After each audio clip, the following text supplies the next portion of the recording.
Amo o Brasil, amo os brasileiros. Estou casado com uma brasileira, então não tenho planos de sair do país.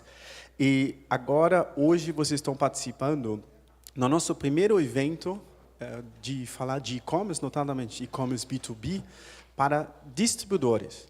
Nós optamos de segregar um pouco os grupos, porque nós descobrimos que os diferentes verticais no Brasil, as diferentes indústrias também, por exemplo, eles têm desafios diferentes de liderar com as mudanças que o mundo de hoje traz para os negócios.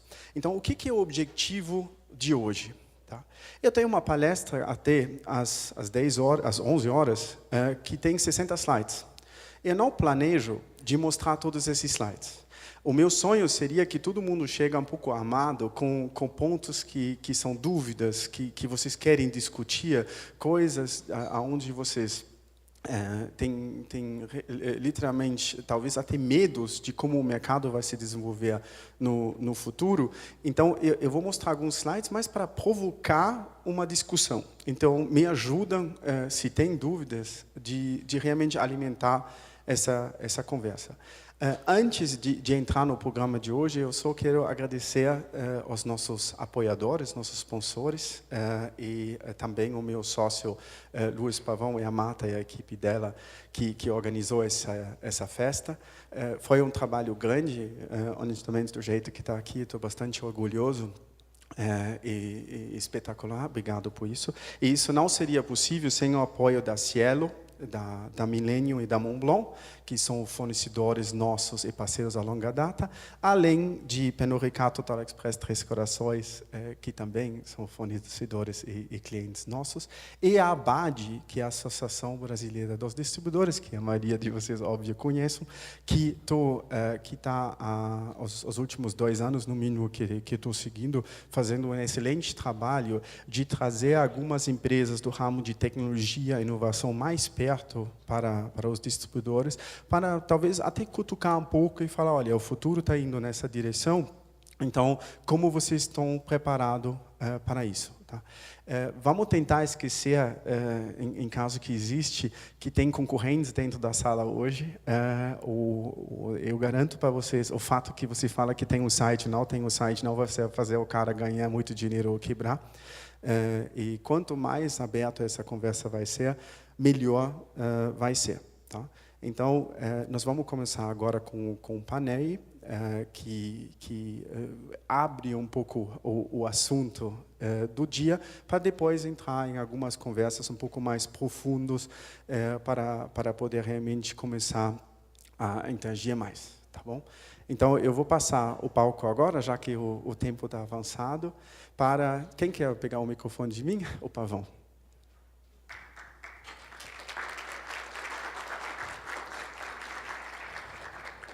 Bom dia. Bom dia. Primeiro, obrigado pela presença. Bom, eu vou chamar 3 pessoas aqui, que nós vamos conversar um pouco. São 3 pessoas do mercado digital, para entender um pouco o que eles estão fazendo, as iniciativas, os clientes, e poder compartilhar um pouco com vocês. E depois a gente também abre para perguntas, vocês ficam à vontade, tá? Vamos começar pelo Topper. O Topper é fundador, diretor, CEO, sócio proprietário da Topper Minds. É uma consultoria já bastante antiga, e ele vai falar um pouco aqui dos clientes dele, de indústria, o que ele está fazendo. A gente tem alguns clientes em comum. A Pernod, que é um cliente nosso, o Topper é o consultor de toda a parte de estratégia digital. Vitor Popper. O Vitor, eu tive o prazer de conhecer pessoalmente hoje. A gente trabalha já há alguns anos, né, Vitor? Obrigado por ter vindo. O Vitor é o fundador da Win, agora, recentemente, vendida para a Local Web. Ele está um pouco mais rico, né, Vitor? Local Web, que é uma gigante aí, e de plataforma de hosting, de plataforma de tecnologia. E o Leonardo Severin, esse é o cara. Esse é o que está ajudando a gente a entender um pouco esse mundo do distribuidor, as dores, as regras de negócio. Obrigado por ter vindo. Eu que agradeço. Tá lá, fica à vontade.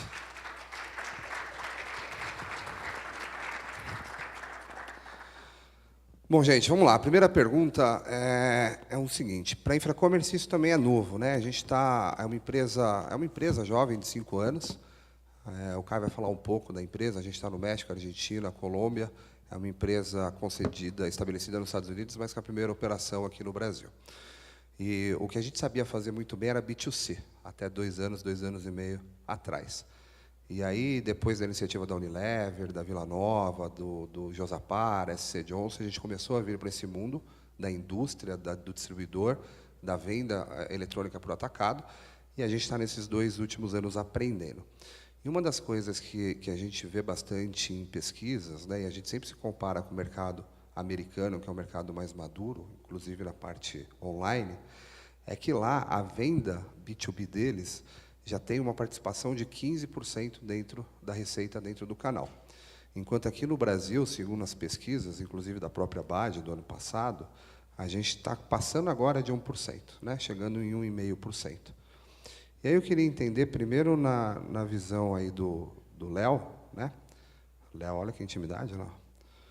Por quê? Por que no e-commerce a gente tem uma penetração de 6% indo para 7% contra 11% dos Estados Unidos, estamos muito mais perto, e no mercado de atacado a gente ainda é tão tímido, com pouca participação, né? Qual é a sua visão e o que você, como uma das top 5 aí, distribuidoras do Brasil, de grandes marcas, está fazendo para a introdução? Depois o Léo vai fazer uma palestra para a gente também, vai falar do case dele.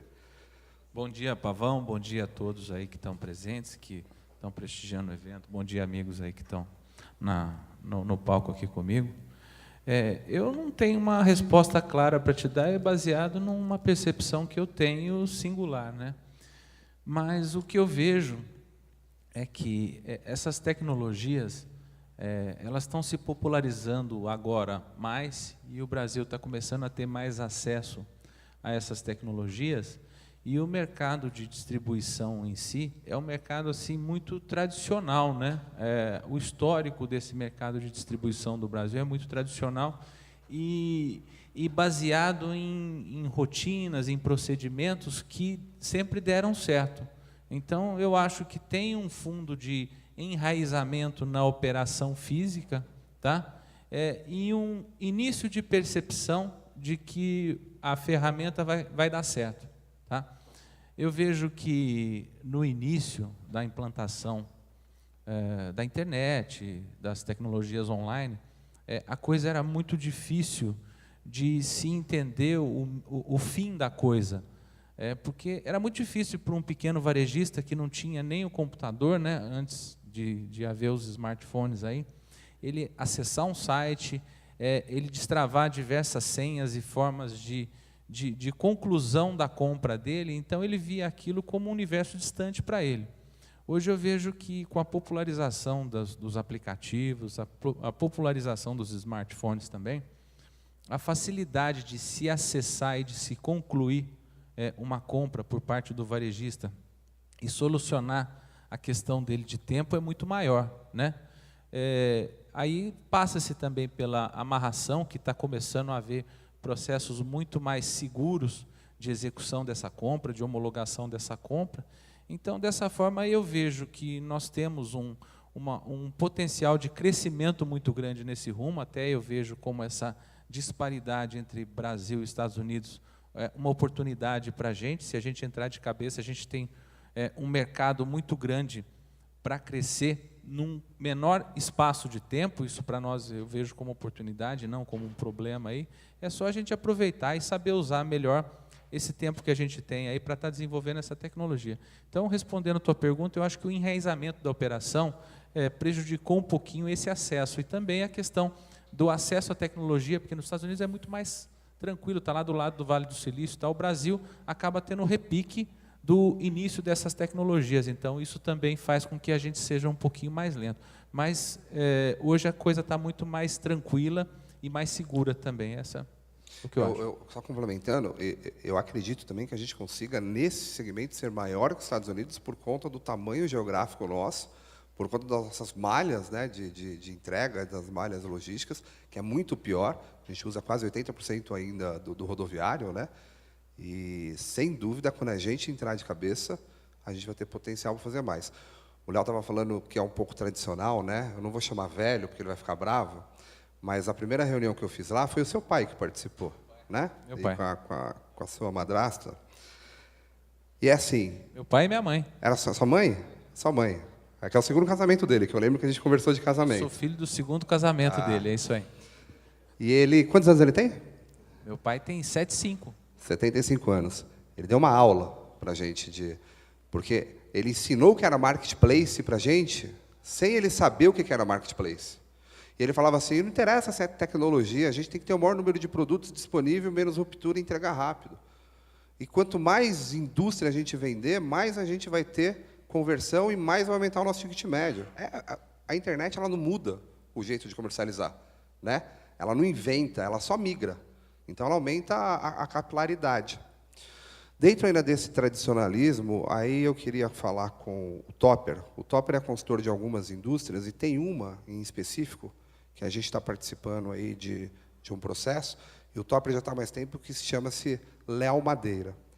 Essa é uma empresa tradicional, né, Topper? Eu queria entender os seus desafios e falando um pouco, usando a Léo como exemplo, mas em geral, como que você está ajudando, né, na parte de consultoria, essas empresas a se digitalizarem, a se prepararem para a internet, a terem os seus e-commerce, a terem os seus canais de divulgação através da internet? A Léo, eu só usei a Léo porque a Léo é bem complexo da parte de marceneiros. Acho que esse vai ser um grande desafio para você. Não, com certeza. Um dos outros clientes, inclusive, é a Zamboni, que é um dos distribuidores grandes aí do nosso mercado. E o paradigma é sempre o mesmo. Acho que a primeira quebra é cultural. Acho que o que ele colocou aqui claramente é que tem uma migração cultural, você falou até de gerações, né? Tem uma mudança muito grande cultural na empresa. Quando você fala de digitalizar, o que você disse, conceitualmente pode parecer a mesma coisa, mas o perfil de atuação, né, o mindset é muito diferente. Então, esse entendimento dessa velocidade, da forma como se faz as coisas, é complicado. E eu acho que tem sempre uma resistência típica brasileira, que é a questão relacional, né? A gente é muito ligado a essa questão do relacionamento. O nosso time de vendas é um time de vendas muito pouco objetivo e muito afetivo, né? Quando você fala de um time de venda muito afetivo, você está falando de um aspecto complicadíssimo. Quando você fala, principalmente de distribuição, o B2B, você vai falar, pô, você tem um time de venda, mesmo que seja um representante... Imagina, se é o representante comercial, que não é teu funcionário, você tem um paradigma outro enorme para quebrar. Porque esse cara é um cara que ele tem a carteira praticamente dele, não é da cultura da indústria e nem da distribuição o acesso direto ao cliente, então ele se relaciona por meio de, através de, e essa peça aparentemente tem um poder enorme de fogo, né? Naturalmente vive no Pareto, então ele vive nos 20% deles, do cliente dele, que dão 80% da receita dele, ou seja, ele fica ali super ligado num cliente muito importante, subatende uma rede enorme de clientes, né? Onde o digital tem uma oportunidade enorme, claro, ela está aí, mas esse subatender fica sempre aquele medo de se eu entrar por ali, aí eu vou tirar comissão, não vou, eu vou comissionar, e se eu comissionar, como é que eu faço? Porque uma vez que eu digo que eu vou ao e-commerce, o cara já sabe que eu vou perder meu emprego, né? E acabou, entendeu? Então, a gente também adora essa coisa nós somos os portadores da notícia de que o mundo vai acabar, né? O digital vai acabar com tudo. Desemprego, né? Exato, né? A gente tem que colocar para eles que tudo tem limite, tem teto, né? O teto que eu vejo dessa disruptura aí é que a gente não vai conseguir num médio tempo se teletransportar, né? E Exatamente. essa questão de desmonetização é falácia, né? Porque o Uber é desmonetizado, despatrimonializado. Mas quanto que ele vale? Ele vale em dinheiro, né? Exato. Tem limite a coisa também, não dá para você achar que tudo vai ser Não, como no filme de ficção científica. Exato. E a gente vive também, é que nem o mundo das startups, né? Tá toda startup achando que ela vai ser o Facebook, né? A gente fica vivendo num mundo onde a gente tem 10, 12 referências, que são as grandes referências disruptivas, e a gente acha que por trás vai romper tudo. Cara, tem um monte de negócio que vai continuar vivendo, e vai continuar existindo, e vai continuar rodando. Precisa executar, né? Exato, pelo amor de Deus, né? E pode se somar, né? Eu acho que a ferramenta... A gente tem o cash and carry aí no meio, a gente tem os pequenos caras que acabam comprando no próprio supermercado para fazer revenda. Então, é uma oportunidade para o representante, através da internet, ter esses caras que antes ele não chegava. Eu estava falando com um colega aqui que eu conheci aqui, conversando, e falando sobre inteligência artificial, né? Sobre os bots e sobre os machine learning, todo esse processo. Cara, a tendência, uma das coisas que eu acho que vai mudar muito agora é porque o Brasil, eu acho que ele foi pulando tecnologia, né? Assim como os nossos pais não chegaram a usar computador e usaram direto o tablet e o smartphone, né? Eu acho que a gente está acelerando muito porque a gente pulou algumas questões. E eu acho que como a gente está entrando no B2B agora, com os bots da vida por aí, entendeu? Com a tendência dos WhatsApps abrirem APIs e tudo mais, eu acho que em breve a gente vai ver uma realidade que já é, porque quando a gente vai visitar esses clientes na rua, não importa, estou falando Zamboni, subir a rocinha com os caras e lá conversar, o comprador do pequeno, a gente fala aqui do nosso paradigma de grandes players, mas o comprador do pequeno, cara, ele é um cara que está lá atendendo no balcão e ele tem que comprar também. Entendeu? Então, tipo, Fecha a porta, pega o carro muitas vezes à noite, exato, vai fazer a compra. E aí você chega lá, o representante comercial chega lá para falar com o cara e o cara fala, bicho, não posso te atender agora. Depois eu te mando um zap. Então, tipo, 60%, 70% da venda desses caras, inclusive na Léo Madeiras, entendeu? Que o cara está lá no balcão tradicional, ainda tem o balcãozinho, né? A Léo Madeiras é interessante porque o cara ainda tem o balcãozinho. A loja tem só o balcão, inclusive, exato, que é o showroom e tira o pedido da... Exatamente. Então, o cara fala assim, pô, mas o meu paradigma é o vendedor atendendo. Não, teu paradigma é ele conversando pelo WhatsApp com o cliente dele. Hoje, 60%, 70% da venda desses caras passa pelo WhatsApp. Que já é uma digitalização, já é uma digitalização, né? Totalmente. Só falta um front lá, uma interface para o cara pôr o pedido. Não, e se você pensar que os bots vêm por aí para interpretar esse bate-papo super informal, ele já lança o pedido, né? Bicho, em breve a gente vai ver outra ruptura, né? A gente está vendo uma ruptura agora de entendimento do que é esse novo canal, dessa oportunidade de canal, mas a verdade é que a gente vai ver outro rompimento. Porque o que está mudando é o relacionamento. Você falou uma coisa que eu achei super interessante, né? Não mudou, migrou. Então, hoje, se o cara não te dá bom dia, você não fica incomodado. Agora, se aparecer os dois malditos risquinhos azul e o cara não falou com você... Deu lida, né? Deu lida e não respondeu? Exatamente. Então, eu acho que isso é que está mudando, Pavão. Eu vejo assim que o maior paradigma é cultural. E é saber se você escolhe. Assim, eu vejo muita discussão nas empresas de se eu monto uma célula apartada para dar celeridade. Então, assim, eu vou pegar e vou montar um time separado de digital, e vou fazer uma transformação, então vou pegar e vou fazer tudo isso fora, né? E que eu acho que isso der uma oportunidade de aceleração tremenda, ou se eu vou fazer, porque é sempre o ou, né? O cara tem dificuldade do híbrido, né? Ou eu vou fazer tudo isso aqui, transformar meu time, aquela coisa toda, que, evidentemente, pode ser mais sustentável do ponto de vista da transformação do time. Mas você tem um time to market que você destrói na esteira. Então, eu acho que o paradigma hoje é como juntar as duas coisas, como você consegue entender o que você tem que apartar, e que você tem que deixar fazer a parte, e o que você, eventualmente, dentro de casa precisa fazer. E eu acho que o fator humano é essencial. Eu não tenho dúvida que, talvez, em 7 anos, não vai ter essa separação, porque vai ser natural, né? Era um pouco do e-commerce há 7, 8 anos atrás.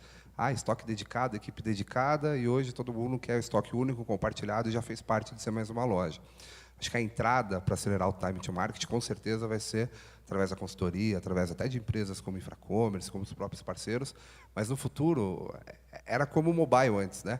O mobile a gente fazia uma campanha separada porque era 10%, 20%. Depois ele virou 40%, ele começou a ser meio a meio, agora a gente faz para o mobile e vai esquecer no desktop. Acho que essa migração ela vai ser natural. Eu só complementar, Pavão, um pouquinho da minha visão, juntando um pouquinho do mercado americano versus brasileiro, com aquele vendedor reticente à tecnologia. Eu acho que o que o Brasil está atrás dos Estados Unidos, na minha visão, acho que as lideranças drivadas por digital chegaram mais tarde nos cargos de liderança no Brasil. Então, os Estados Unidos chegando ainda, né, Vitor? Tem muito ainda que nem tem departamento de digital e nem sabe o que é digital. Muito, muito. A gente está bem longe. Se a gente pegar, os Estados Unidos é o berço da digitalização. Então, pessoas que hoje têm 50 anos e ocupam posições de liderança lá, já chegaram lá com a cabeça drivada no digital. A galera de 50, dificilmente tem esse drive. Então, a galera de 40 está chegando agora na liderança das empresas para pensar em digitalização, já com drive de digital, e já sendo a pessoa que vai convencer aquele vendedor que a digitalização não é inimiga dele, né? Que ele pode continuar mantendo o relacionamento dele, mas que as plataformas vão abrir novos mercados, vão dar escala, ele vai ter clientes que hoje ele não consegue atingir, os clientes vão chegar até ele através de plataformas. Então, o que falta no Brasil ainda, e falta bastante, são lideranças com drive de digital. Tá? Isso falta bastante. No B2C, isso acabou se resolvendo antes, né, porque você já tem a venda direto ao consumidor final. Então, o pessoal que entendia de digital já foi logo para isso aí, era mais um canal, vamos embora. Mas se você pegar ainda indústria, distribuição, as pessoas com drive de digital estão chegando nos cargos de liderança agora para liderar esse movimento. Tá? Essa é um pouco da minha A visão. dificuldade é convencer ele que dos 10 que ele tem, ele vai ter mais 40 e vai ganhar sem fazer nada, né? Porque ele não vai nos 40, porque toma tempo dele. E o RCA, o vendedor, ele tem muito aquele compromisso. Uma vez que ele abriu, ele tem a rotina já na cabeça dele pré-determinada, que ele tem que dar continuidade naquela abertura. Quando ele faz um cadastramento de um cliente novo que vai para o B2B, vai para a compra online, uma mera apresentação gera recorrência que ele não sabe o potencial dessa recorrência. O difícil é convencer. Sem dúvida. Ele pode, a própria plataforma já pode ter uma inteligência de dados por trás que vai gerar uma série de informações para ele que hoje ele não tem. Eu tenho um amigo meu que é o dono da Marabras, de imóveis. Né, o pai dele é o seu Adiel, né, é um senhor já que está tocando uma operação de concorrente do Doutor Consulta. Né, e ele saiu da Marabras, quando o filho chegou, um ano depois o e-commerce estava no ar. O pai dele nunca teria feito. Tá, então precisou vir uma nova geração focada em digital para isso acontecer. E tem aí, falando de indústria e tal, tem uma série de oportunidades. Hoje, se eu quero comprar uma televisão na Magazine Luiza da Samsung e eu tenho dúvida, eu falo com a operadora do telemarketing ou do chat na Magazine Luiza. Por que eu não falo com um especialista de TV da Samsung? Por que a Magazine Luiza não me bota para falar com esse cara?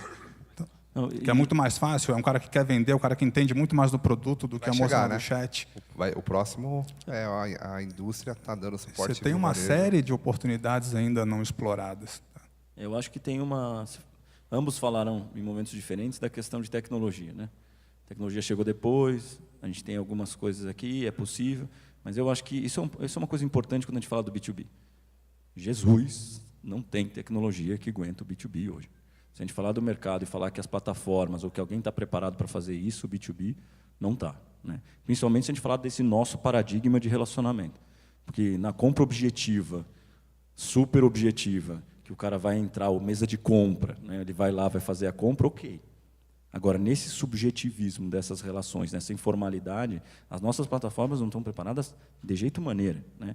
E eu acho que ainda tem um agravante na questão da distribuição, que a indústria, talvez até por mais verba e mais margem, tenha feito esse movimento antes, que é o ajuste da tecnologia no força de venda. Né? Então, você tem lá uma solução de força de venda que hoje é super arcaica na maioria das vezes. O cara tem lá uma soluçãozinha de tiração de pedido que já não tem inteligência. Não é consultivo. Né? Então, se o cara não tem essa só não é fax, mas ainda vem por e-mail no corpo do e-mail. Né? Super. Não tem colaboração, é transacional. Ó, fica aí com o negócio, e fica com mais um pouquinho, e trata de vender. Então, acho que tem um empoderamento do RCA nessa discussão do digital, que é parte do B2B. É parte do B2B digital. Que a gente tem que lembrar que a gente tem que repensar a forma como esse cara chega. Né? Porque se a gente vai dar para ele, vai reduzir a carteira e qualificar a atuação dele como uma pessoa que abre mercado, como que a gente vai ferramentar esse cara de uma forma mais adequada? E como que a gente vai integrar? Porque esse é outro problema, né? Com exceção de uma Oracle, que eventualmente, na discussão de ecossistema, tem uma solução de força de venda e uma solução de e-commerce, que, na verdade, conversam zero. Né? Desculpa aí se eu tenho uma ignorância de conhecimento, mas não conversa. Se tiver alguém da hora com ele também, depois pode falar direto com ele. Podem depois me bater à vontade, tá? Mas tipo não muito, né? No rosto não, tá? Mas penso o seguinte: essas soluções conversam mal, tá? Então não há uma dinâmica do RCA hoje se relacionar com a tecnologia que está lá no e-commerce, porque essa interação ela seria super benéfica. A gente não vai matar o RCA, entendeu? A gente não vai arrancar ele do negócio. Porque nos 10 que ele tem, nós não vamos mexer. Nós vamos pegar os outros 40 que ele não faz. Exatamente. O medo dele é a recorrência. Se você provar para ele que ele não vai recorrer, ainda vai ganhar sozinho, vai lá uma vez só e faz a coisa. É exatamente o que eu acredito. Tem microfone aí embaixo ou não? Traz um aqui na frente para a Sofia. A Sofia é uma das consultoras também de B2B. Eu quero ouvir um pouco a opinião dela dos principais desafios. Ela está ajudando a implementar um dos principais também, que é a Roger, concorrente aqui do Luciano. Fala Você concorda com isso daqui? O principal quebra de paradigma é o vendedor, é a força de vendas, tem a tecnologia também, que é difícil. Vocês Eu estão acho tentando... que vocês falaram um ponto muito importante, que é o empoderamento do RCA. A questão é como fazer esse cara entender que isso é uma ferramenta poderosa para ele. Acho que a partir do momento que a gente rompe essa barreira com ele, que não é fácil, porque esse cara tem uma cabeça fechada, esse cara não é amigo da tecnologia, ele não está nem afim de ser, mas eu acho que o desafio principal é mostrar para esse cara que ele pode ganhar muito mais com isso. E trabalhando, entre aspas, menos, né? Então, eu acho que uma vez que a gente consegue romper isso e trazer esse cara para o nosso lado, 50% do jogo já está ganho. A questão é como fazer isso, como convencer esse cara. Porque hoje a gente... Bom, Por enquanto, a gente está na tentativa e erro, né? Você deve estar vivendo um cenário muito parecido, mas assim, os caras são muito resistentes. A gente vê cenas de boicote. Os caras não querem, então eles fazem qualquer coisa para o cara não comprar online. Então, quando a gente tiver que nadar contra essa maré, vai ser difícil. Mas uma vez que a gente entende como empoderar esses caras com essas ferramentas e falar que ele pode ganhar mais e, de fato, convencer ele disso, aí sim a gente dá o shift no jogo. Aí sim a gente vai de 1,5% para... Entendeu? Porque, querendo ou não, essa parte humana vai fazer toda a diferença. A gente fala de chatbot, a gente fala de tecnologia, mas, cara, quem vai virar o jogo, no começo, principalmente na mudança da cultura, é esse cara na ponta. Não, e você sabe que ele é amigo do cara, muitas vezes, né? Ele foi até no casamento do cara que compra. Então, esse cara chega lá e diz, olha, não compra no e-commerce não, cara. Você me atrapalha. Você está atrapalhando o nosso negócio. Você quebra minhas pernas. Acabou. Sabe o que eu vi, Esquece. Topper? Eu vi de um... A gente foi fazer pesquisa de campo e o cara do supermercado disse que quando o vendedor chegou, e aí ele falou, não, eu vou comprar no e-commerce porque lá eu consigo comprar da meia-noite às 4, não me tira... Não, mas não faz isso não, cara. Ó, lá eles atrasam, lá eles vendem sempre o vendedor... Exato. A mesma empresa. Lá eles não têm a mesma promoção e eles nunca entregam a ruptura de 50%. E foi o paradigma do varejo, né, cara? A gente viu isso no varejo lembra? Do conflito de canal. Ontem, um cliente meu me ligou, e falou, Vitor, vou ter que diminuir as minhas ações, porque o marketing da matriz ligou e falou, tira o pé para não tirar a cliente da minha loja física. Ontem isso aconteceu. Que é uma loucura, né? Loja grande, nível Brasil. Loja grande. A gente atende Natura, Magazine Luiza, Sephora, a gente atende um monte de cliente grande e foi cliente grande. Da carteira de clientes que vocês têm lá hoje, acho que hoje a All-in se tornou a principal, né, brasileira. Depois da venda da Exact, vocês que era ali... Qual é a proporção do que é B2C e o que é B2B? Tem algum cliente de B2B? Tem 1.000 clientes, 3 B2B. De 1.000 clientes que usam a plataforma de disparo de e-mail, 3 são B2Bs. Para a gente ver como é que está o potencial que a gente tem. Usam da maneira mais rudimentar possível. Que é ainda o aniversário, manda um para todo mundo igual. Não é drivado a dados, não é nada. Usa de maneira quase Outlook. Tá? E no seu B2C ainda tem uma inércia de stakeholders aí que é fora do comum, né? Porque você tem a loja, você tem o shopping center que abriga a loja, você tem uma questão de mudança de ponto comercial físico para ponto comercial online. É uma coisa pesada para se mudar. Você tem de tudo. Você tem uma Chili Beans que tem franquia, então como é que ela vai lidar com isso? Como é que o franqueado vai entender que ela vai ter um e-commerce que pode tirar a cliente dele, né? Em vez de usar o e-commerce como um canal para impulsionar a venda lá para fora. E você tem diferenças, voltando a falar de americano versus brasileiro, você pega a Sephora, que é um cliente nosso, a Sephora americana brinca com a questão de omnichannel o tempo inteiro. Então, você vai para os Estados Unidos, você entra na loja física da Sephora, qual é o nome que você quiser. Você compra lá, minha mulher compra um batom. Quando ela chega em casa, pega o e-mail dela, vai estar escrito, compre essa sombra que combina com o batom que você comprou na loja física. Ela vai e compra a porra da sombra. No dia seguinte, ela recebe um e-mail. Sabe o que combina com essa sombra? Esse produto, mas só tem na loja física. Então, o cara fica brincando de ping-pong com ela. E aqui no Brasil, isso ainda não acontece. Então, no Brasil, a gente está há quanto tempo? 4 anos falando de omnichannel. Omnichannel, os líderes de omnichannel no Brasil acham que o omnichannel ainda é o pick-up store. Né? Então, assim, esse é um ponto bom, cara. Esse é um ponto bom. E aí, eu até queria ouvir a sua visão, Topper. A indústria, há 7 anos atrás, começou a ir direto ao consumidor final através do e-commerce. Né? Foi a quebra de paradigma quando veio o Sony, quando veio o Whirlpool, o LG, que aí o varejo falou que é parar de comprar, foi aquela briga, e hoje todas as indústrias, todas. Poucas ainda estão montando agora. A Riachuelo acabou de subir, D-Link está para subir, TP-Link. Mas a grande maioria já tem o e-commerce, já tem o digital. E quando você vai falar com esses caras do B2B, parece que é uma novidade.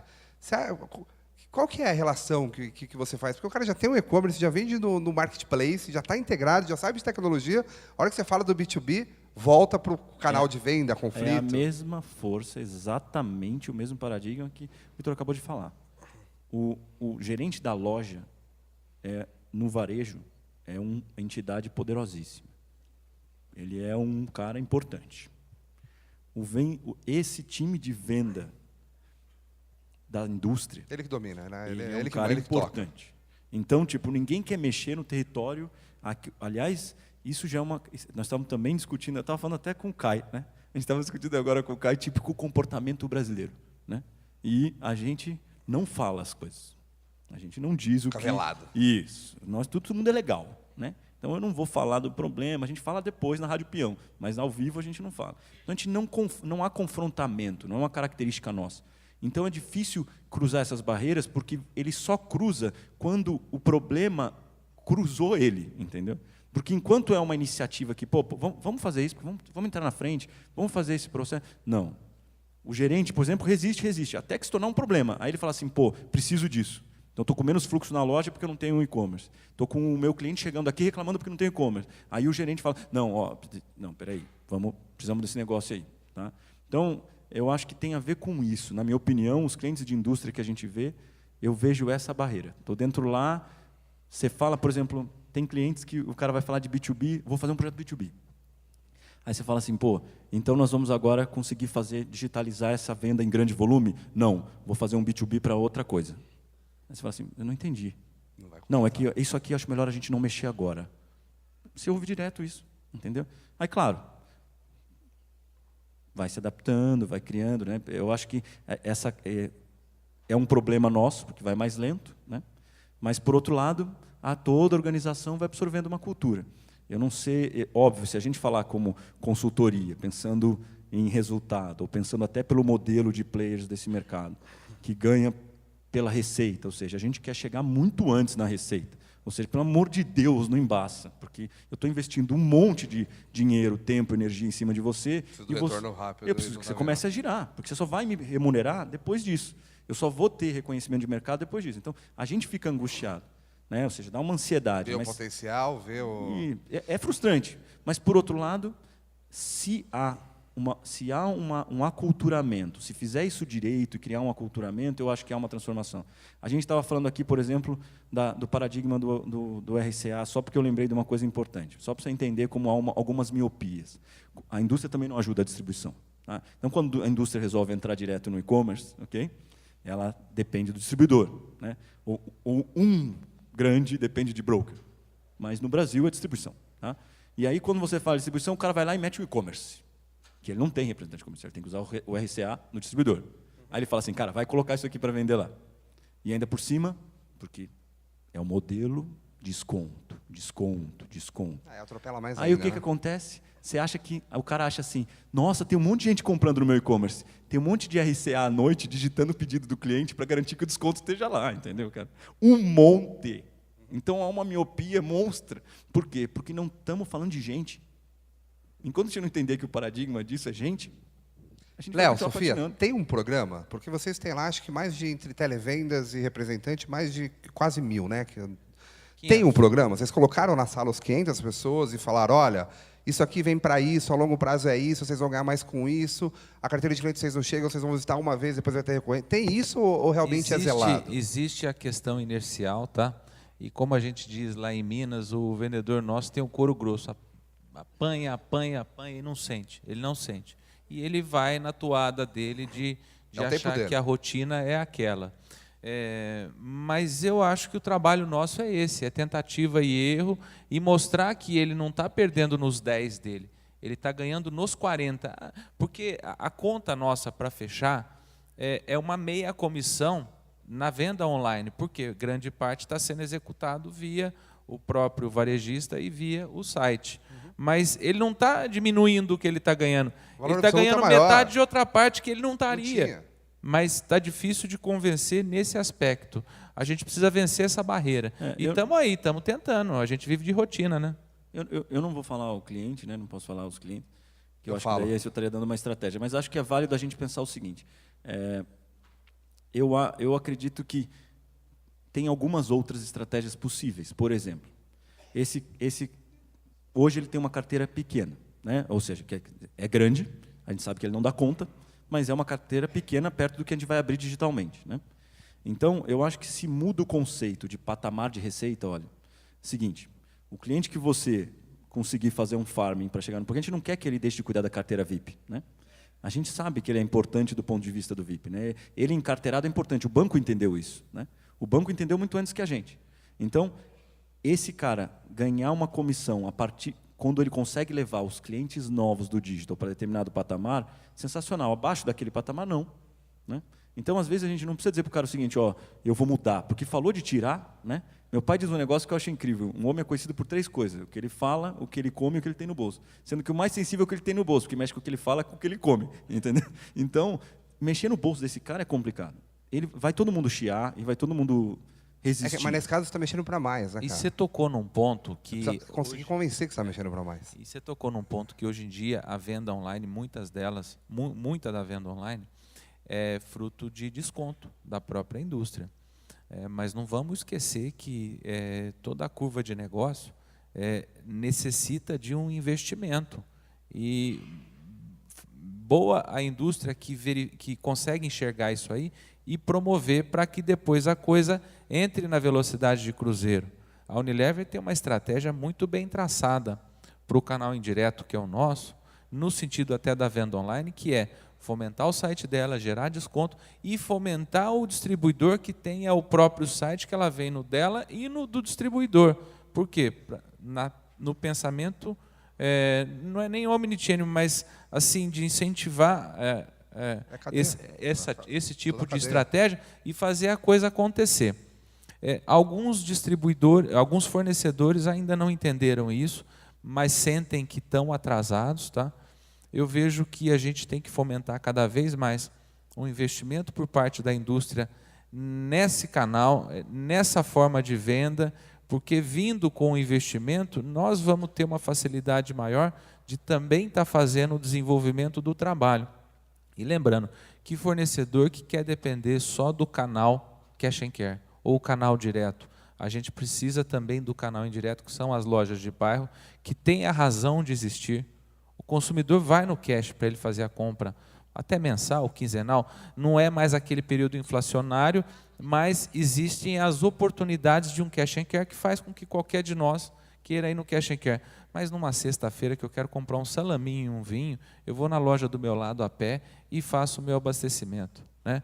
E o Carrefour e o Pão de Açúcar fazem as lojas locais, mas eles não têm condição de abrir lojas em cidades menores. Eles vão para São Paulo, para Campinas, começa de Ribeirão Preto para baixo em termos de tamanho de cidade, eles acabam sucumbindo ao próprio varejo local, que é muito mais interessante. E um varejo local tem sua razão de existir, porque toda a família lá está empregada, o custo dele marginal é muito pequeno, né? Então, para fazer essa distribuição, para chegar no canal indireto, a indústria precisa entender que ela vai ter que fomentar um pouquinho mais essa venda online e ela sabe que ela não pode depender do cash and care, ela tem que estar nos outros canais também, sob pena dela não fazer a receita, não fazer o resultado dela. Isso é uma coisa até que eu gostaria de devolver, vou eu dar uma de fazer uma pergunta aqui. Mas eu queria muito saber, por exemplo, né, eu sei do nível de relevância que vocês têm de mercado, até porque a gente está o tempo todo... Vamos dizer que a gente está na concorrência, a gente está olhando isso o tempo inteiro. E o que eu acho bonito no mercado de vocês é que, uma vez que é muito territorial, essa concorrência é muito mais parceira do que concorrência. Eu vejo uma cumplicidade do mercado de distribuição diferente do que eu vejo no mercado de grande varejo. Eu tenho uma impressão diferente. Óbvio que há concorrência, mas há uma cumplicidade também. E eu queria entender assim como vocês enxergam essa transformação do B2B, porque lá fora isso acelerou a geração do broker, né?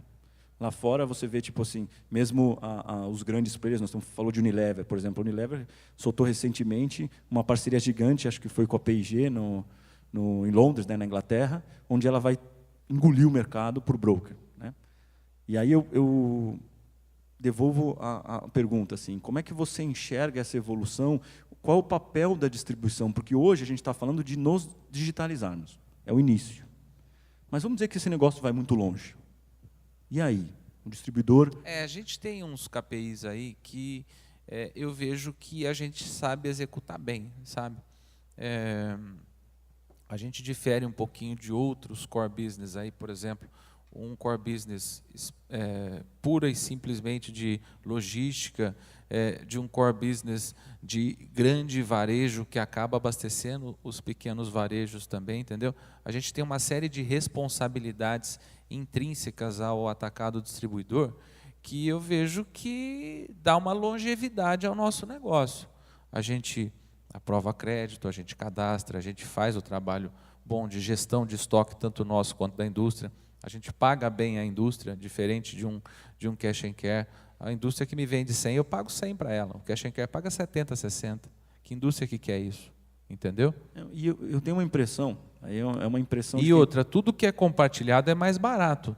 Você faz um arroz na sua casa, você comeu arroz no quilo que faz para 100, acaba sendo mais barato. Não, então, para 100 fornecedores que compartilham do meu espaço, que eu executo bem com os meus KPIs, então, de repente, eu acabo sendo relevante para aqueles fornecedores. Ou seja, de repente, os grandes fornecedores, ou seja, aqueles caras que hoje representam 30%, 40% da nossa receita, quando eu digo nossa distribuição, esses eventualmente podem achar que vão fazer sozinho. Esses Lógico. outros pequenos mais capilarizados, menos. Ou seja, há uma tendência, de repente, de a gente ir mais para os pequenos. Porque eu olho para a distribuição e vejo assim, você falou que ele ensinou o que é marketplace. Porque eu olho para o distribuidor e eu vejo o marketplace, né? Exato. Ele é um grande número de marketplace. oferta para o cara poder fazer tudo. E do Ele ponto de vista necessita de um menos caras vendendo, né? E do ponto de vista de um comprador, cara, esse cara não tem tempo para nada. Os grandes já tentaram migrar para operadores logísticos. Não é a mesma coisa, porque a gente tem uma rotina pré-determinada que é importante. Então, mas eu tenho uma sensação, aí posso de novo estar errado, tá? Mas é uma impressão, que uma das coisas que faz com que o distribuidor tenha muita força ainda no nosso mercado, e eu imagino que isso ainda vai por muito tempo, é porque ele tem uma sensibilidade da ponta e uma inteligência de gestão de números. Inclusive, ele muitas vezes acaba sendo um consultor do pequeno varejista, né? Até para ajustar o planograma de loja. Né? É impressionante. Mas que é muito informal.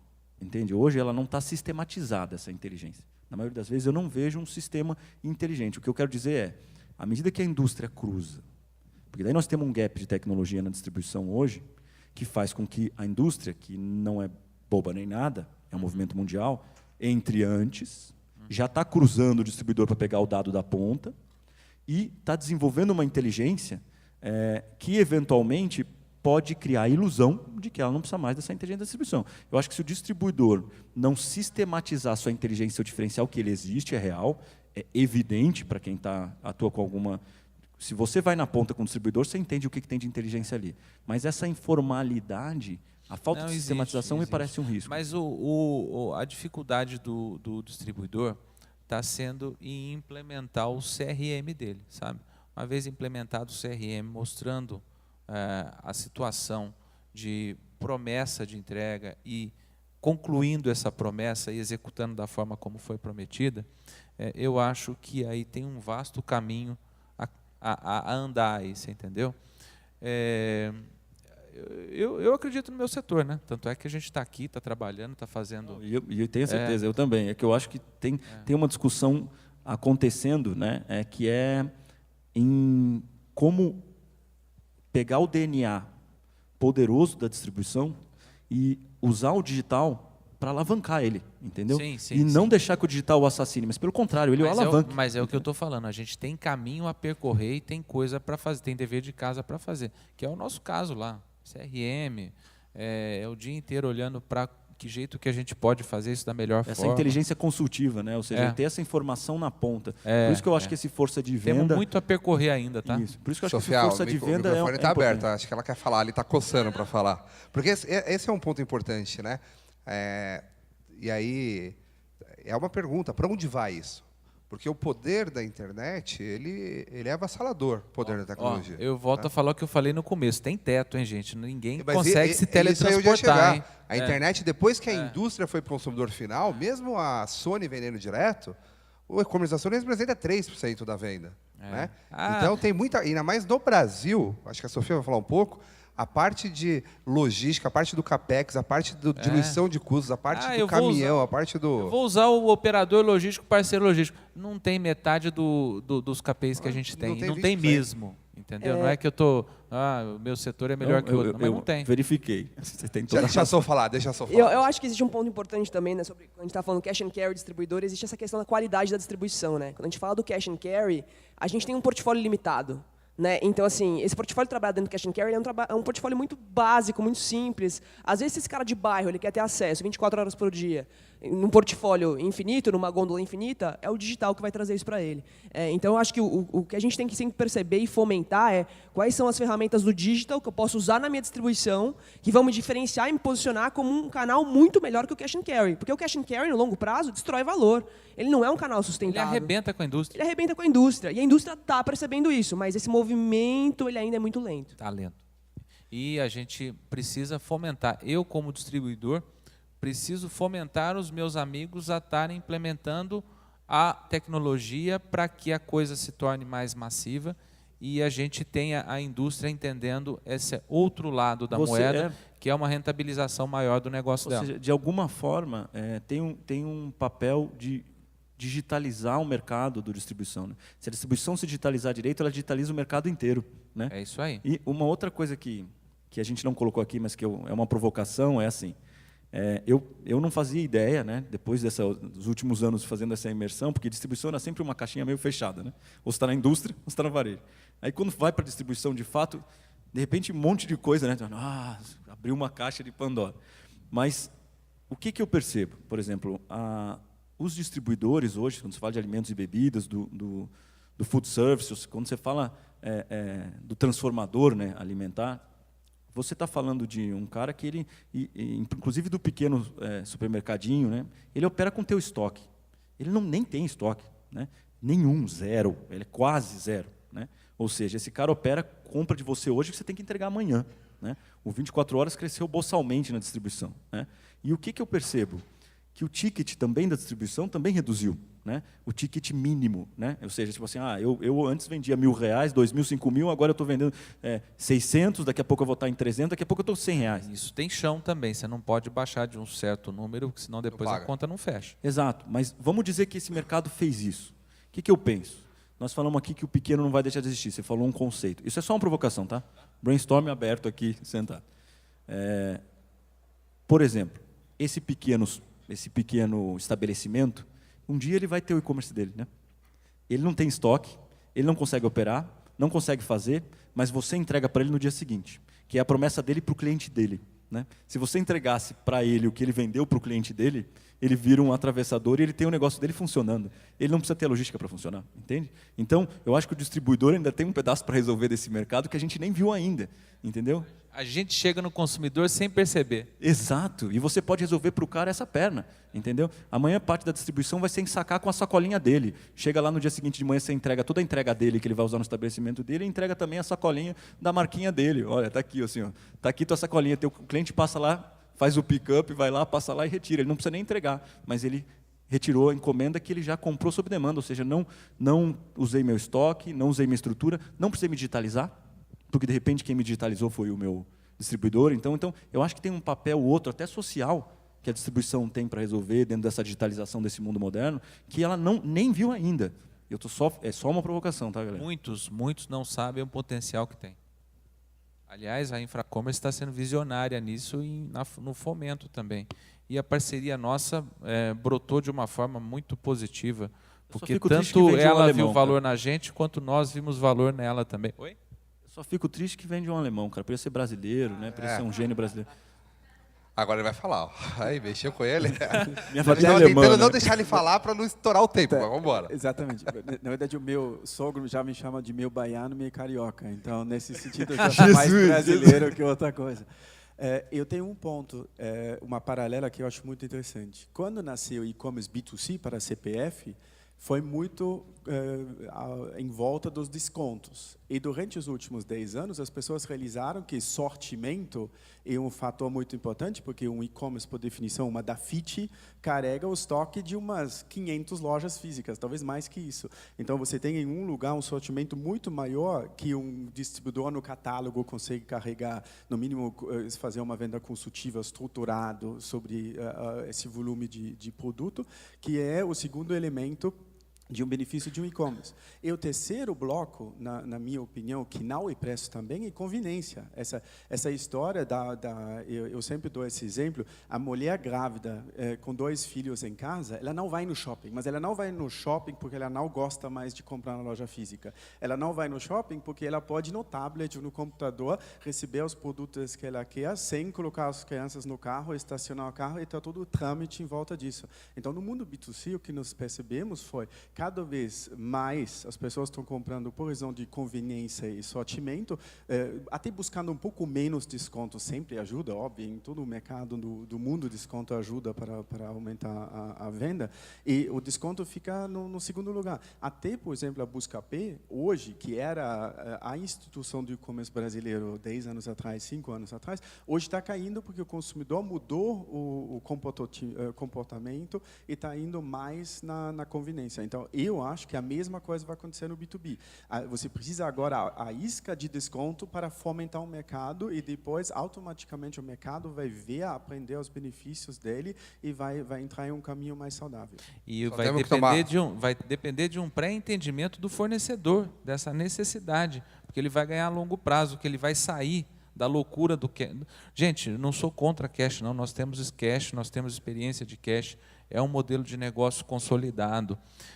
Mas para a indústria é muito mais rentável chegar na ponta no canal indireto do que chegar pelo cash, claro. Gente, só tomar cuidado com os descontos, porque como a gente fez o B2C, aí eu me incluo nisso, o Popper estava lá atrás, o Topper também, né, desde 99, a gente começou a fomentar com desconto, depois não conseguiu tirar o desconto. Então, quando você vai para a Alemanha, se você comprar online, você paga 5% mais caro do que comprar físico. Porque você não gasta gasolina, você não pega a fila. Né? O brasileiro aprendeu que a internet tem que ser mais barato. E a gente não muda. A internet não cobra frete. Frete grátis, 10 vezes 6 juros. Então, o desconto tem que tomar cuidado. Roda, quer falar também? Deixa eu só falar. Na verdade, esse bate-papo aqui está sendo gravado. Né? A gente convidou aí 15, 20, 25 distribuidores por conta da limitação do espaço. Mas a ideia depois é justamente fomentar. E aí, com esse bate-papo, a gente está com o pessoal da Abad também, circular isso para os 300, 400 principais distribuidores e vamos colocar na internet, tá? Fala, Roda. Bom dia. Perguntar muito para o Popper, para o Léo e para a Sofia. Eu tenho esbarrado em dois... No meu bate-papo com os distribuidores, a gente tem 2 grandes desafios, do ponto de vista bem prático, para ser vencidos. O primeiro, no aperto de margem que a distribuição tem, como que é percebido o repasse desse custo, o acréscimo desse custo de venda no canal, se há a compreensão que a chegada da nova receita cobre isso, mas é uma discussão muito pertinente. São margens muito apertadas, é o argumento que eu tenho dos meus amigos da Top Service, que estão ali, que eu tenho contigo quando a gente discutiu, que eu tive com a Sofia nas nossas discussões. Esse é um primeiro ponto, queria entender o ponto de vista de vocês.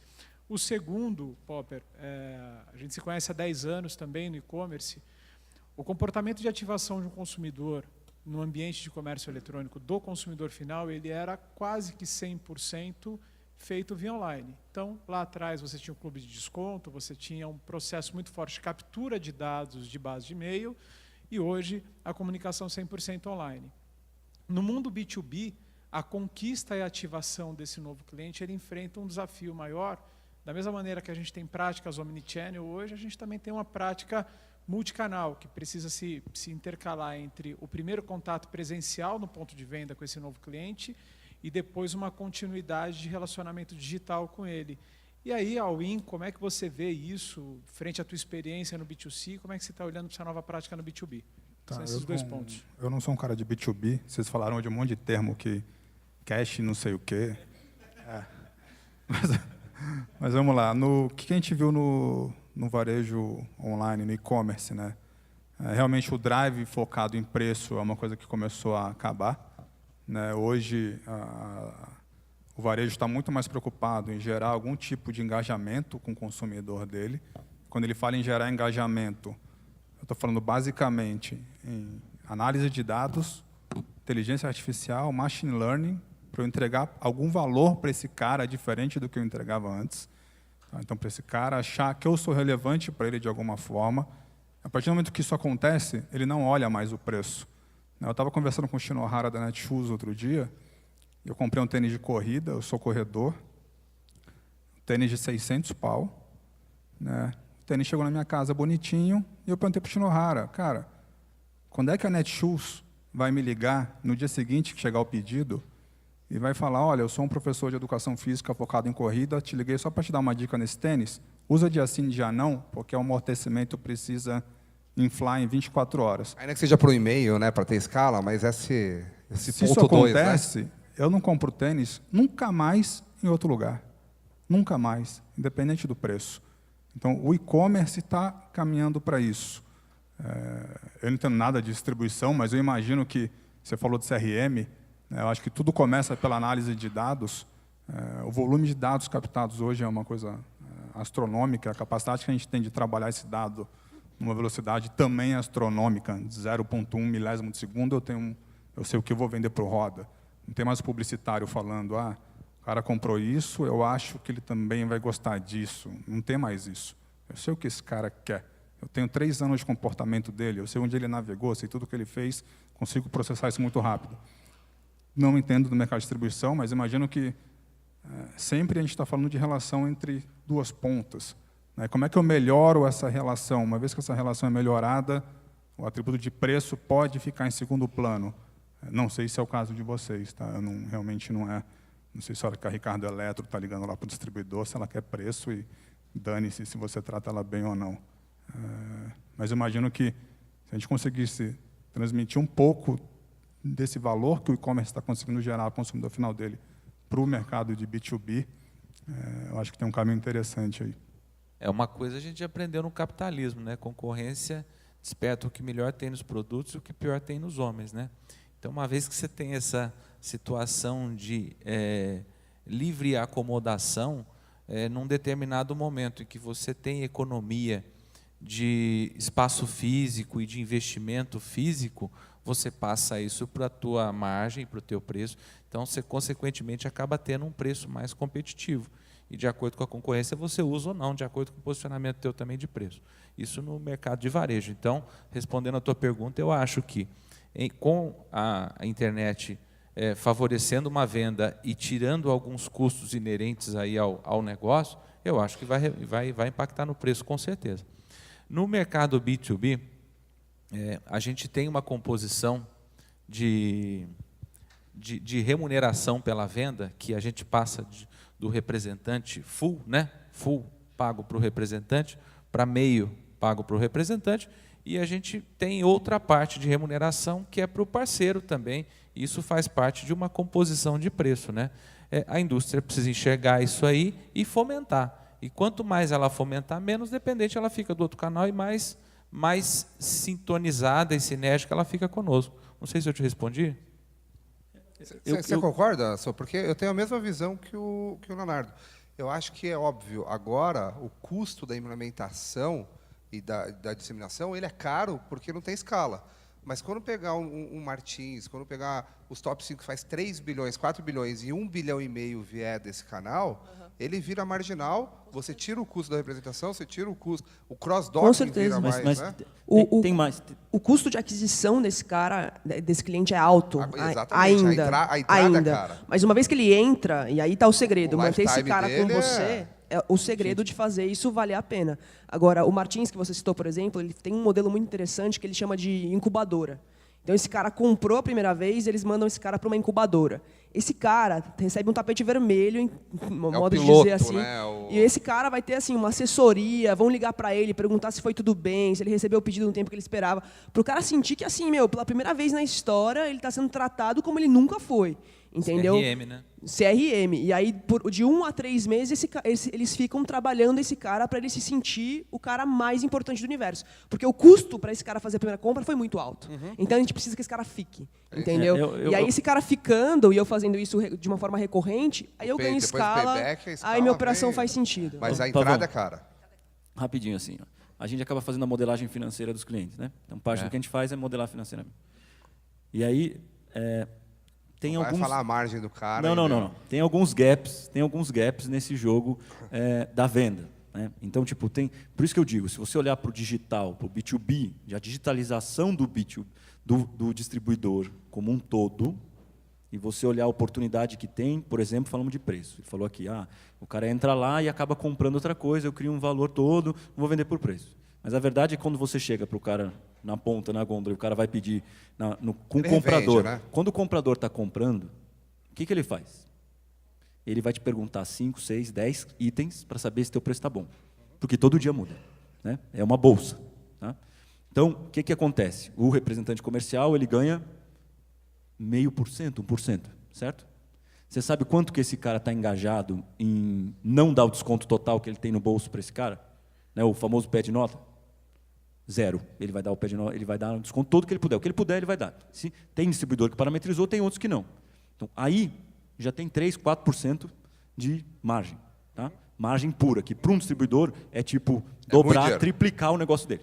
Tá? Do ponto de vista do que sobra dinheiro na mesa. Inteiro dele. Então, por exemplo, tem outras coisas que o digital pode trazer de inteligência, de bot, por exemplo. As primeiras perguntas, os primeiros preços que ele verifica, eu entrego margem menor. Depois eu vou entregando, melhorando a margem. A recomposição de regra de negócio, a oportunidade de rediscussão de regra de negócio dentro do digital é excepcional. Então, tem formas de recuperar a margem dentro do digital, que a gente perde investindo em tecnologia ou para operar esse negócio, que são extraordinárias. É que a gente não está olhando para isso, entende? Tipo assim, nós estamos olhando pura e simplesmente para uma operação de um canal. A gente tem que pensar, de novo, o que essa inteligência, o que essas duas pontas podem ter de inteligência aplicada, que tem toda uma discussão de CRM que pode ser melhorada, por quê? De novo, tem cara que compra, que ele diz para você, confia tanto em você, tanto você vendedor, que ele vai dizer assim, cara, vai lá na prateleira, vê o que está faltando e me traz a lista. Tem cara que vai chegar e tem um comprador um pouco mais estruturado, vai fazer a verificação e compra só o que tiver mais barato. Tem muitos que não dá tempo dele saber o que você tem de mix. Um player grande tem 5, 6, 10 mil itens.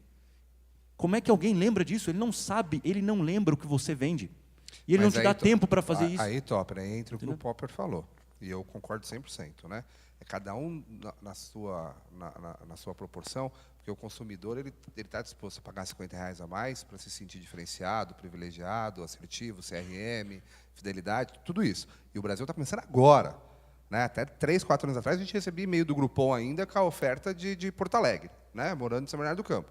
Agora você já vai lá, entra no Webmotor, você olha um carro de R$70 mil, se for o Popper de 200 mil, o cara começa a te trazer só carros de 200 mil daquela marca que você olhou. A gente está começando a ser mais assertivo. Só que a hora que a gente trouxer isso para o mundo do B2B, que ainda é informal, sem sistema, muita coisa sem nota, e o cara vai lá e tira o pedido da gôndola, vamos levar 10 anos para frente, onde a gente distribuidor, a gente indústria, vai falar para o cara o estoque ideal. A gente vai falar para o cara o produto que ele tem que... A hora que você aumentar 20%, 30% da venda dele para assertividade de estoque, aí ele não tem problema de pagar mais 2%. A hora que você tiver um cross-dock, onde você fala para ele o que ele tem que vender, e manda lá de 2 em 2 dias, o cara quase não opera a compra e fica só operando o cliente a venda, então isso tudo gera valor e vai poder subir um pouco a margem. Cara, você tem RCAs que são gênios lá na ponta, cara. É eles que fazem o trabalho são poucos, tipo assim, sei lá. Muito pouco. Tem 3%, 4% que são os gênios. Você pega esse cara e entende essa inteligência que ele está entregando e traz para a internet, para a inteligência. Tem RCA que tem rotina de estudo do livro de preços. Extraordinário. Toda manhã, das 7 às 8, só estuda o livro de preço para fazer. Então, é o que você falou, tem qualidade. Exato, e isso é o incrível da distribuição. Os distribuidores cresceram porque ficaram experts nisso. Agora, sistematizou isso e, inclusive, extrapolou isso, ou seja, espelhou isso para o resto da operação, porque hoje você depende de 3, 4% de cara que te trazem inteligência, trazem o entendimento, o know-how e até o awareness de mercado de que você é brilhante. Mas se você consegue espelhar isso, inclusive dentro da companhia, ou seja, dentro do time de RCA, dentro da estrutura, para os outros, entregando essa inteligência para o restante, você tem... Cara, os números estão aí. Você recupera a margem boçalmente. Então, na modelagem econômica, dentro dessa inteligência de recomposição de regra de negócio e de como a gente traz esse CRM, não só de inteligência relacional, mas de inteligência de oferta, né? Cara, tem muita oportunidade na mesa, entendeu? E aí a conta fecha. Aí esse custo de aquisição de cliente, que é uma ilusão, que na minha opinião é uma ilusão, entendeu? Melhora muito, até porque você otimiza a aquisição do cliente se ele entender que essa inteligência está ali. Ele tem um representante que está lá há séculos. Estou falando porque o e-commerce devia estar na mão do representante também. A gente está dividindo, dicotomizando. Não, o distribuidor vai e cria uma inteligência de e-commerce totalmente apartada da inteligência sistêmica que tá na mão do RCA, que é o grande asset de inteligência de negócio que ele tem. Ao invés de ele pegar essa inteligência de negócio e extrapolar para o restante da companhia, ele está criando uma ilha nova de inteligência, totalmente apartada, digital, mas que também não faz uso disso. Porque essa informação, esse Big Data, dessa transação, dessa inteligência transacional, ainda tem uma boa parte que está na cadernetinha, que está na mão do cara, por causa que os nossos sistemas de frente de venda, de força de venda, ainda são sistemas de tiração de pedido. Talvez até criar um time novo, de rua, sem usar os RCAs existentes para não conflitar, que vai ser o consultor para fazer a primeira aquisição, né? Isso Sensacional. pode ser uma saída. Você cria uma tropa de elite ali para fazer uma transformação. Fora que esse cara está alfabetizando, concorda? Vira um consultor evangelizador que vai fazer o primeiro cadastro para receber para sempre. Pessoal, talvez esse seja o bom funcionário, né? Como estamos acabando com o tempo, né? A Sofia também está aberta para poder ajudar a responder. Vamos fazer perguntas. Se tiver alguém aí da distribuição, o Léo também é vice-presidente da BAD, representante da BAD, está sempre lá com a BAD. Tem também o Renato por aí, que pode ajudar a responder da BAD. Se vocês quiserem fazer alguma pergunta para os consultores, para o Popper, da parte digital, para o Léo, fiquem à vontade e não tem problema polemizar, não tem problema fazer pergunta que a gente tem medo da resposta, tá? O máximo que eles podem falar não consigo responder, tá? Tem alguém para fazer uma pergunta? Senão a gente vai encerrar porque a gente precisa continuar com a sequência. Todo mundo está com vergonha? Eu já fizemos muita pergunta, né? Sofia, quer encerrar? Quer falar alguma coisa? Você acha maluquice criar uma equipe de rua diferente do representante para poder fazer a primeira ativação? Eu achei contraditório, na verdade, porque você mencionou que toda a inteligência de negócio é concentrada no RCA, e aí você comentou de criar uma equipe separada. Não, é o RCA, mas é um outro RCA. Tá, é um outro RCA. Aí faz sentido, porque eu entendi que você estava separando os dois. Tem um paradigma na distribuição, que aí eu acho que, né, vocês devem ter percebido também, me corrija se eu estiver errado, mas assim, mesmo com a mudança da lei trabalhista, o RCA é um problemaço jurídico. Tá? Então, é um grande calcanhar de Aquiles do mercado da distribuição. E aí, você, eventualmente, adoraria ter um Dream Team. Né? E aí você pega o melhor cara e coloca ele gerenciando o restante. Mas tem uma parte disso que você gostaria de internalizar. Né? Então, o digital, acho que ele abre uma nova oportunidade para você fazer um filtro dentro desse teu time, daqueles que são realmente extraordinários e que não vão ter mais 40 clientes ou 80, mas vão ter 500. Aí sim eu concordo. E também, principalmente, saindo da ótica transacional e entrando para a ótica de solução completa, né? Então, assim, que é o que o Pavão comentou. O homem do distribuidor. Esse cara não é mais um RCA, esse cara é um consultor. Ele virou o cara de negócios da companhia. Isso. E aí você tem um time de vendas muito mais preparado, que presta um serviço muito melhor e consegue atender um leque maior de clientes. Aí sim faz todo sentido. Deixa eu só dar um último depoimento, Pavão. Claro. É meio que eu vou jogar a bola de fumaça e sair correndo. Bem no final, né? Mas é um caso que eu vi recentemente numa loja de moda. Tá? A gente atende lá, Reserva, Arezzo. Uma loja de moda. Ela colocou na mão do vendedor um celular com um aplicativo que todo dia gera push para ele, falando, olha, você precisa ligar para esses seus 5 clientes, são os 5 maiores, hoje. No dia seguinte, você precisa ligar para esses 10 caras, são caras que não compram há 3 meses. Então, ele começou a pegar todos os dados, analisar e gerar os inputs para o vendedor de loja física ligar para o cliente dele, que era o cara que usava a caderneta. Conversão foi para a lua, né? E a conversão explodiu, só que no começo, todo mundo resistiu à ideia. O que o cara fez? Por isso que é bola de fumaça. Top-down. Bicho, vocês vão usar essa porra, queiram ou não. Ou eu troco, né? 6 meses depois, o sistema ficou uma semana fora do ar. Ele falou que todos ligavam para ele desesperados, porque não sabiam mais para quem ligar e o que tinha que fazer. Porque eles entenderam que é uma venda adicional que não toma a venda de quem está na loja Exatamente. e mexeu no bolso. Mas lá. o primeiro movimento foi top-down. Foi falar, bichão, tu pode ter mudança- seu relacionamento, tá na tua agendinha, beleza, agora vai estar aqui, eu vou te dar insumo para você ter desculpa para ligar para esse cara. Eu falo, olha, você comprou sapato há 1 ano, teu sapato já está com com a sola gasta. Né? Acabou Então, de chegar o modelo novo. a toma indústria 10%. compra do distribuidor, se você ligar para ele e falar, cara, teu estoque está baixo no Acre. Às vezes o cara nem sabe que o estoque dele está baixo no Acre. Às vezes você tem que falar isso para ele. Eu não sei se tem maneiras de fazer isso na parte de distribuição, de você estar integrado a esse cara para entender. Não tem o sellout. Nós estamos bem atrás do mundo de varejeiro. então, Mas é só- lá que a só gente quer quis- chegar. Mas a ideia de top-down é boa. É boa. Tem hora Às vezes que não precisa dá, tem ter. que Eu ser. já Às vi vezes precisa ter. funcionar, tá? Tem que ser, tem que ser. Em mais de um cliente eu já vi isso Tem que funcionar. fazer igual o Corinthians, não vai no amor, vai na dor. E foi, hein? O bom da tecnologia. E foi. O bom do tirador de pedido é assim. E ó cara. que eu não sou corintiano, mas ó, louvável, viu, a estratégia da torcida. Se a gente não faz o cara... Se ele tem que tirar o pedido pela ferramenta, e a ferramenta hoje é um saco para a vida dele, se ele tiver que tirar, continuar tendo... Porque o top-down hoje já é sistêmico, entende? Ele é obrigado a passar por Só aquilo por para ali, tirar o pedido, senão ele não põe o pedido. Então, se ele puser o pedido numa ferramenta que entrega para ele um pouco mais disso, e vai dando input, e vai dando... Inclusive ajudando na dor dele, né?